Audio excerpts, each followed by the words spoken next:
Est-ce que c'est une crise qui découle de la crise de 2008, la crise de la dette actuelle?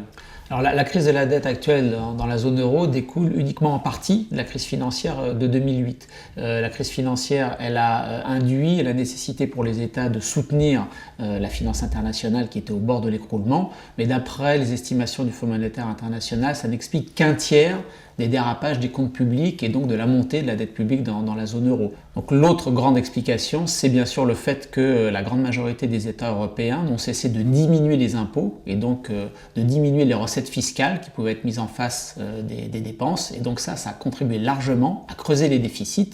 Et c'est une évolution qui nous vient des années 80, qui a été impulsée notamment aux États-Unis et qui s'est retrouvée à partir de la fin des années 90, début des années 2000 en Europe.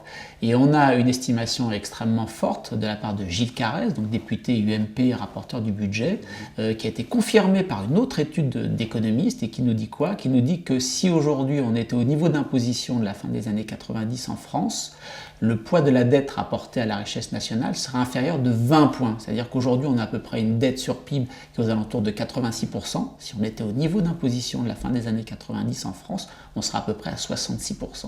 Une grande majorité de nos problèmes de dette publique aujourd'hui vient du manque de recettes fiscales de l'État.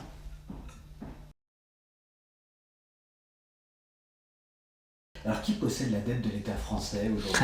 Eh bien, on ne le sait pas. Qui détient vraiment la dette française, c'est un secret d'État, puisque ni l'État, ni les spécialistes qui sont là pour vendre la dette française à l'ensemble des investisseurs internationaux ne nous donnent l'information.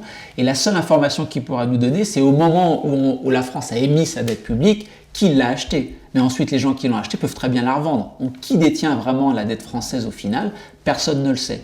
Tout ce qu'on sait aujourd'hui, c'est qu'a priori, un tiers de la dette est détenue par des Français, un tiers par des étrangers qui sont dans la zone euro et un tiers par des étrangers qui ne sont pas dans la zone euro. Sauf que ces statistiques, elles sont sûrement un peu biaisées parce qu'on est persuadé qu'il y a beaucoup de Français qui passent par exemple par le Luxembourg pour acheter de la dette française. Pour éviter de payer des impôts sur les revenus qu'ils vont avoir sur cette dette française. Et en fait, quand on travaille un petit peu les statistiques, quand on parle avec les économistes, on pense que, en gros, le Luxembourg, les îles Caïmans et le Royaume-Uni sont les 3 premiers pays détenteurs de la dette publique française. Donc 3 paradis fiscaux.